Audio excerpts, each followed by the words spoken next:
to Practical Python Programming. In this video, we're going to set up a Raspberry Pi with Jupyter Notebook, which we're going to use as our development environment for a lot of our projects. So the requirements are a SD card and a Raspberry Pi. The SD card needs to be a micro or standard depending on what Raspberry Pi you intend to use. I'm going to be using the newest Raspberry Pi 4 with 4 gigabytes of memory. You can really use any Raspberry Pi for a lot of the projects, but when we start working on machine learning and computer vision, the extra resources and the newer Raspberry Pis will be useful to have. With that being said, let's go ahead and get started. The first thing we're going to need to do is download the image for a Raspberry Pi. So to do that, go to a web browser and type in Raspberry Pi, and in your results you should have a link to Raspberry Pi's main website, and ultimately we want to go to the download page. So I'll go ahead and click there. On the downloads page, we'll see an option for Raspbian. Raspbian is a special image made specifically for the Raspberry Pi of a Linux version. So we'll select that, and then on here we're going to have 3 different options. We have Raspbian Buster Lite, Raspbian Buster with desktop and recommended software, and then Raspbian Buster with just a desktop.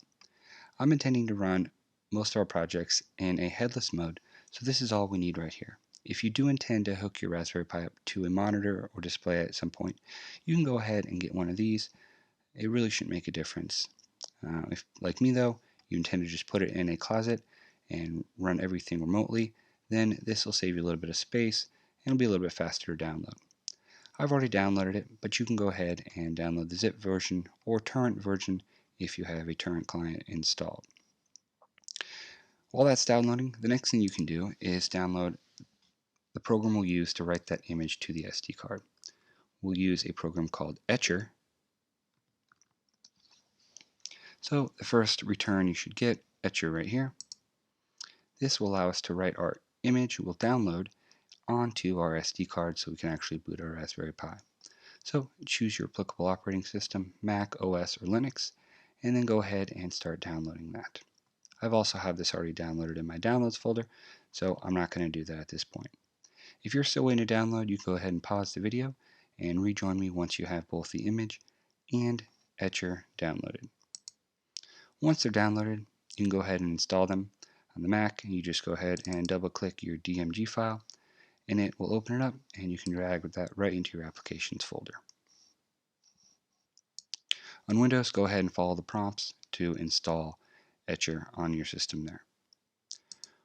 Once you have that installed, you can go ahead and unzip your zip file, which should give you an IMG or image file for Raspbian. With all that done, you can go ahead and insert your SD card into your computer, and you should see that pop up. At this point, we can go ahead and open Etcher. So I'll just go to my Launchpad, type in Etcher, and let that load up. From here, it'll already pre-select your SD card if you have one installed, and then we just have to pick our image. So select image. I'm going to my downloads folder where it currently is. Select our IMG file, whichever version you ended up downloading.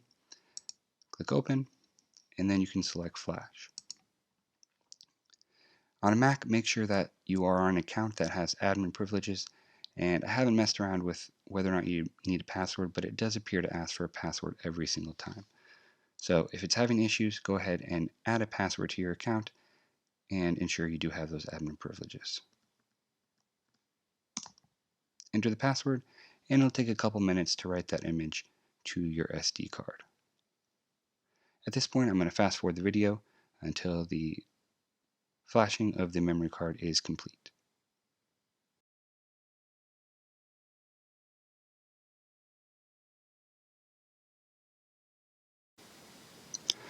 Alright, and so now my card is flashed and almost ready to go.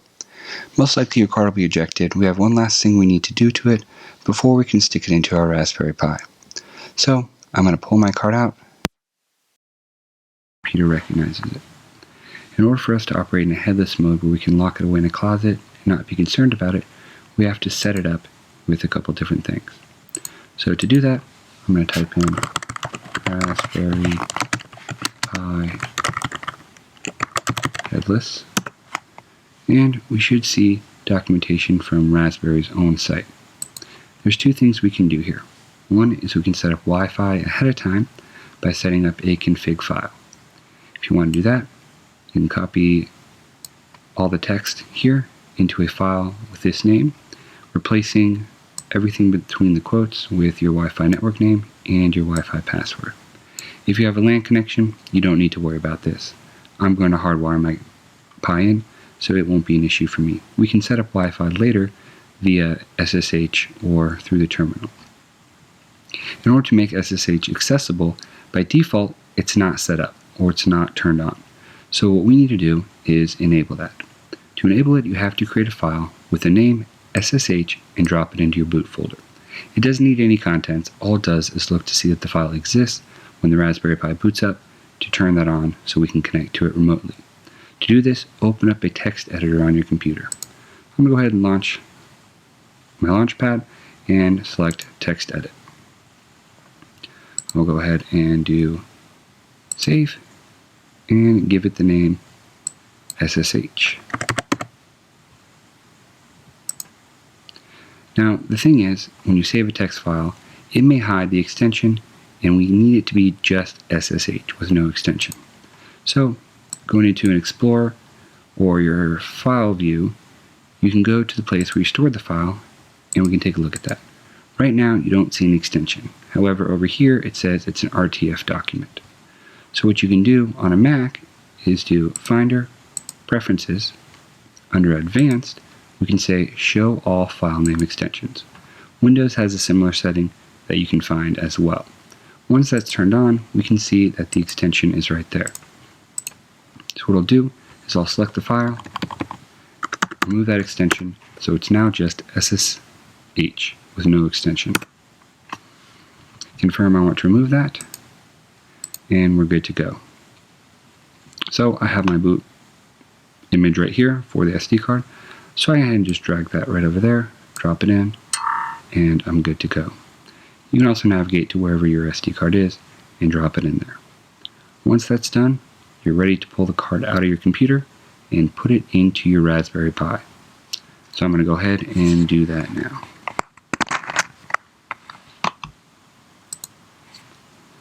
Alright, my Raspberry Pi is already set up with another card, so I'm good to go.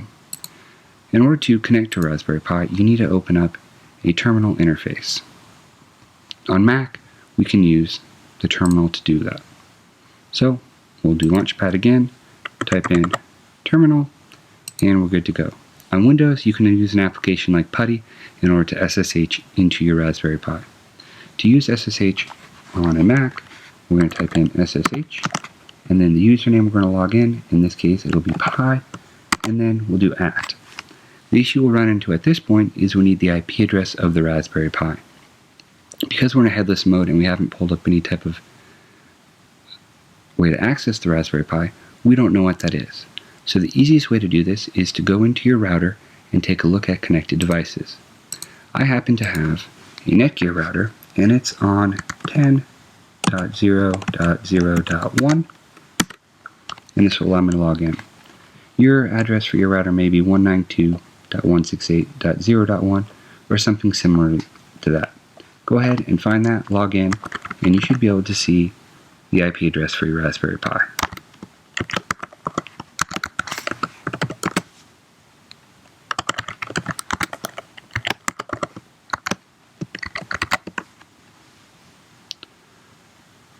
Once logged in, you should have something like an Attached Devices section, which will list all the things that are currently attached to your router. Mine breaks it up with wired, 2.4, and 5 GHz connections. So on my wired connections, I can see I have a device at 10.0.0.49 is my Raspberry Pi. So now if I SSH to that, that will get me connected. While I'm logged in, if you have a Netgear like me, you can go ahead and click Advanced, then do Setup, LAN, and what we can do is reserve that IP address so every time that Raspberry Pi connects, it will get the same IP address. So I'll go ahead and click Add. It's going to give me a list of all my devices. I'll find the Raspberry Pi, select it, click Add, and now it is reserved by its MAC address. So when that MAC address connects, it will always get the same IP address. If you have a different brand router, you should have some similar way to do that. So look through your documentation and you can figure that out. So you don't have to log into your router every time the IP address potentially changes on your Raspberry Pi. Now that we have our IP address, we can go back to our terminal and we'll be off to the races. So to connect, I have Pi at 10.0.0.49. It's going to verify that I trust the fingerprint. Type out the full word yes. Now it's going to ask me for the password. The default password for the Raspberry Pi is Raspberry. That's RASPBERRY. Hit enter, and now we are connected. So one of the first things you can do, if this is the first time you've logged in, is you can do sudo raspi config. This will take you to the Raspberry Pi config application, and you can look around and do a couple cool things. So we can change our password, which I recommend that you do.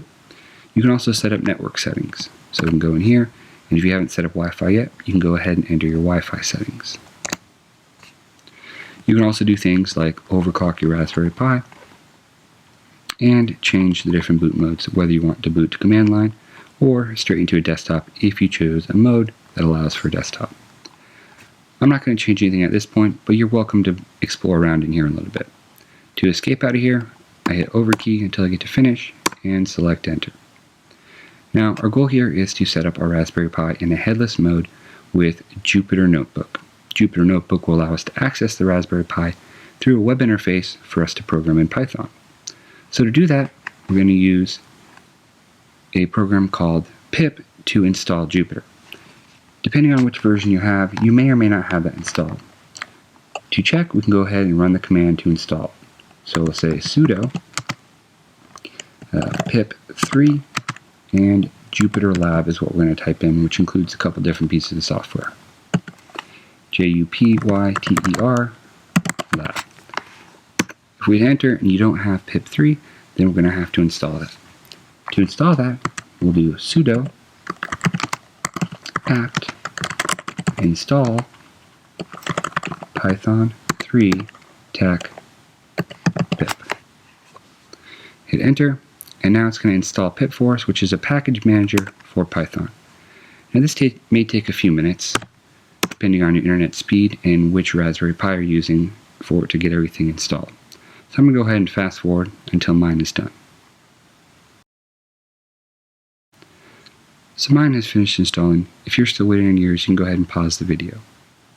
To continue on, now that we have pip installed, we can hit the up arrow twice, and it should go back to the command to install Jupyter Lab. You'll notice I'm using sudo. Sudo ensures that our path is correct. When we try to run Jupyter Lab, we don't have to add any paths specifically for our users. So I'm using sudo pip3 Jupyter Lab, and now we run this. This should install all the packages required for Jupyter Lab using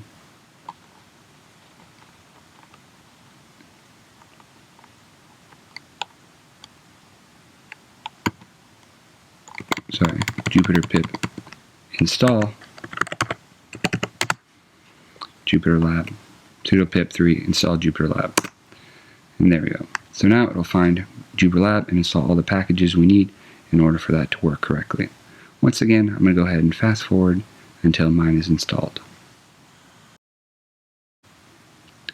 Alright, at this point, Jupyter Lab is installed, which also gives us Jupyter Notebook. There's some minor differences between the two. To keep it simple, for now, I'm going to do everything through Jupyter Notebook. You're welcome to try out Jupyter Lab once we get that set up, and I'll show you how to do that. But for now, I'm just going to run everything inside of Jupyter Notebook. First thing that we need to do is create a configuration file. So we'll type in Jupyter Notebook, 2 tags, then generate config. This will create a config file that we can make a couple changes to. After it's created the file, it'll give us the address or the location of that file, so we can go in and make the changes we'll need to in a minute. The next thing we're going to do is we're going to set up a password. The password will allow us to log in securely into our notebook application. So to do that, we'll just type in Jupyter Notebook password.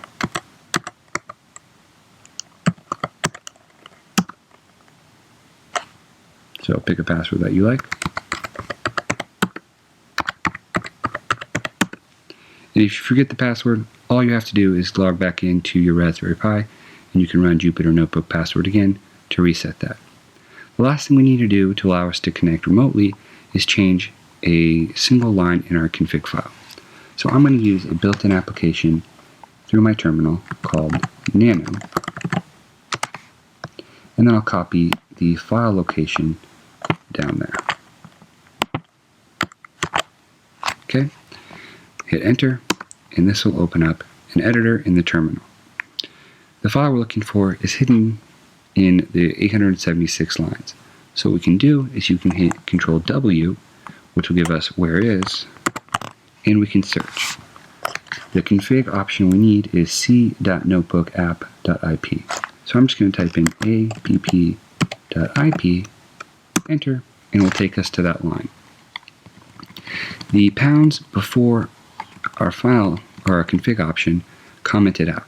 So we'll need to uncomment that, and then in between our single quotes here, we are going to put a star, which is going to allow anything to connect to our Raspberry Pi notebook application. With that done, we can do Control X, and then we want to save our changes. So you'll hit Y. We will save it to the same file that we opened it. So you hit enter, and that will close out. At this point, we can go ahead and launch Jupyter Notebook. So to do that, all you have to type is Jupyter Notebook, and it'll go ahead and start running. I'll give you a little bit of information here to include the fact that it's running on port 8888. So we can go back to our web browser and type in the IP address, the same one we used to SSH into our Raspberry Pi. So mine happens to be 10.0.049, and then :8888. Ask me for the password I just set.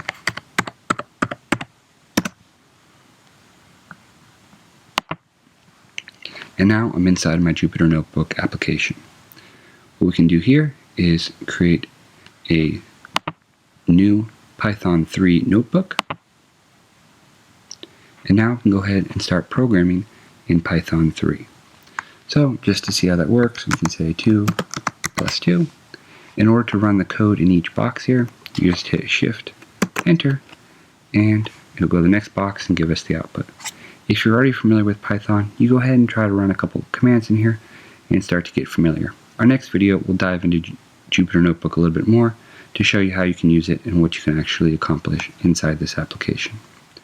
Now, one thing you'll notice is if we go back to our terminal, it's currently actively running. If we disconnect via SSH, it's going to go ahead and kill our program, which means we have to be connected via SSH. So what we can do here is you hit Control-C, and that'll kill Jupyter Notebook. Now we can run it in the background by hitting the up arrow and doing an ampersand at the end of it.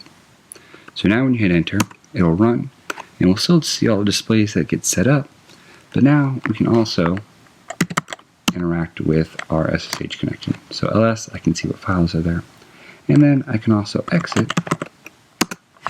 What I've done now is disconnected from SSH, and if we refresh our notebook application, we can see that it's now running. So I no longer have to be connected via terminal, and I'll have access to my notebook application. So just a quick review. In this video, we set up our Raspberry Pi with our image. We enabled headless access with our SSH file we added. We put the SD card into our Raspberry Pi. We installed our package manager pip3, and then with that package manager, we set up Jupyter Lab giving it a password, and allowing remote access to that web application through our Raspberry Pi. Check out our next video, which will be an introduction to the Jupyter Notebook environment.